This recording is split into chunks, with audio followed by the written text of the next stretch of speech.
हे हे प्रभु, हे जगन्नाथ प्रेमानंद, ये सब क्या देखना पड़ रहा है? यहाँ पे क्या हो रहा है? भी खुल गया। भाई यहाँ पे क्या हो रहा है? भाई कहाँ फंस गया भाई? भाई ये क्या हो रहा है? हे हे प्रभु, हे जगन्नाथ प्रेमानंद, ये सब क्या देखना पड़ रहा है?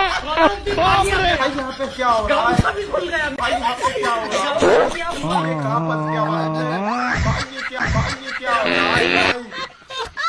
ನೀನೇನು ಅಳಬೇಡ, ನವರಾತ್ರಿ ಮುಗಿಯೋತ್ತಿಗೆ ನಿನ್ನ ಮಗನ ಮದುವೆ ಆಗುತ್ತೆ, ಹೋಗೋದು ಕರೆಕ್ಟಾಗಿ 9 ದಿನ ಅವ್ರು ಹೇಳಿ 9 ದಿನದಲ್ಲಿ ನಡೀತು. ಆ ಥರ ಒಂದು ಶಕ್ತಿ ನಾನು ಎಲ್ಲೂ ಜೀವನದಲ್ಲೇ ನೋಡಿಲ್ಲ ಬಿಡಿ. ನಾವು ಕೇಳಿದ ಪ್ರಶ್ನೆ ಕರೆಕ್ಟಾಗಿ ನಾವು ಅಂದ್ಕೊಂಡಿದ್ವಿ ಮನಸ್ಸಲ್ಲಿ, ಅದನ್ನೇ ನಾವು ಕೇಳೋಕ್ಕಿಂತ ಮುಂಚೆ ಅವರೇ ಕರೆದು ಒಳಗಡೆ ನೀಟಾಗಿ ಅದನ್ನೇ ಹೇಳು. 3 ಸಲ ಅಬೋಷನ್ ಆಗಿತ್ತು.